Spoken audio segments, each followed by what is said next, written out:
नौजवान राशिद सियाल तकरीबन 1 महीनो अॻु ताणी आवाज़ में हरक जी कराची खां हैदराबाद में खंबे गुम कयो वियो। उन हवाले से सुजाग सिंधी इतिहाद जे सॾ ते सियासी समाजी तंज़ीमनि जे अॻवाननि पारां समार्ट CNG खां तालका प्रेस क्लब काज़ीअमन ताईं एहतजाजी रैली कढी वई, जंहिंमें अॻवाननि जेकब न्यूज़ सां ॻाल्हाईंदे चयो त 33 ॾींहं अगवा थियल राशिद सियाल जेको अञा ताईं बाज़ियाब न थी सघियो आहे। असां आला इख्तियारनि खां, पुलिस खां, IG सिंध खां जेको आहे सो इहो मुतालबो था करियूं त को किरदारु अदा करे ऐं जेको आहे सो राशिद सियाल खे जल्द खां जल्द बाज़ियाब करायो वञे। जो असल मक़सदु इहो आहे त राशिद सियाल जेको 1.5 महीने खां हुनखे धाड़ेलनि जे चंबे में आहे, पर हिन महिल ताईं पुलिस जी मुजरमाना ख़ामोशी जेका ॾिठी थी वञे, आख़िर हुन राशिद जो ॾोह कहिड़ो आहे। रियासत जी ज़िम्मेवारी आहे त अमन कराइण ऐं अहिड़े हालात खे क़ाबू करणु, लेकिन अफ़सोस जहिड़ी ॻाल्हि आहे त रियासत पंहिंजे ज़िम्मेवारी अदा करण में नाकाम रही चुको आहे।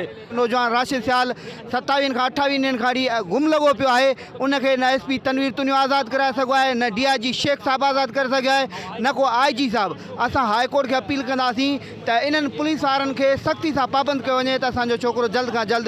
हुनजी अमड़ जेका आहे क़ुरान पाक खणी करे थाणे ते वई आहे SHO थुकन ऐं हुनजी पंहिंजो हैदराबाद SHO जे हद मां शाह लतीफ़ाबाद SHO ॿुधाइनि था हुन थाणे जी हद में उहो अगवा थियो आहे।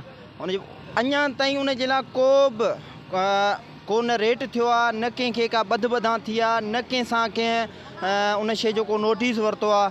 तो इन जे लाइ असां IG सिंध ऐं वज़ीर आला सिंध ऐं वस वारनि खे बाशऊर अवाम ऐं काज़ी अमन जे ऐं तमामु जेके बि वस वारा आहिनि उन्हनि सभिनी खे अर्ज़ु गुज़ारिश था कयूं त ख़ुदा हिन ग़रीब खे आज़ादु करायो वञे। DIG शहीद बेनज़ीराबाद, SSP शहीद बेनज़ीराबाद ऐं वस वारनि खां अपील था कयूं, इहे कानून लागू कंदड़ इदारनि खां अपील था कयूं त राशिद सियाल जेको मुग़वी आहे उनखे बाज़ियाब करायो वञे, उन्हनि जे माइटनि सां इंसाफ़ कयो वञे। आला सिंध, IG सिंध, DIG शहीद बेनज़ीराबाद, DIG हैदराबाद, DIG घोटकी खां अपील था कयूं त बराए महिरबानी राशिद सियाल खे बाज़ियाब करायो वञे। त राशिद सियाल खे अॼु 33 ॾींहं थी विया आहिनि जेको धाड़ेलनि जी आवाज़ ते हिरक जी अगवा थी चुको आहे। अॼु ॾींहं ताईं हुनजी अञा बाज़ियाबी अमल में न इख्तियारनि खे गुज़ारिश था कयूं त ख़ुदारा ग़रीबनि जे दर्द खे पंहिंजो दर्द सम्झो ऐं अहिड़ा कम कयो जो सुभाणे तव्हांखे क़ौम सुठनि लफ़्ज़नि में यादि करे। ख़ुदारा हिन खे आज़ादीअ जे लाइ को तहरीक वठो।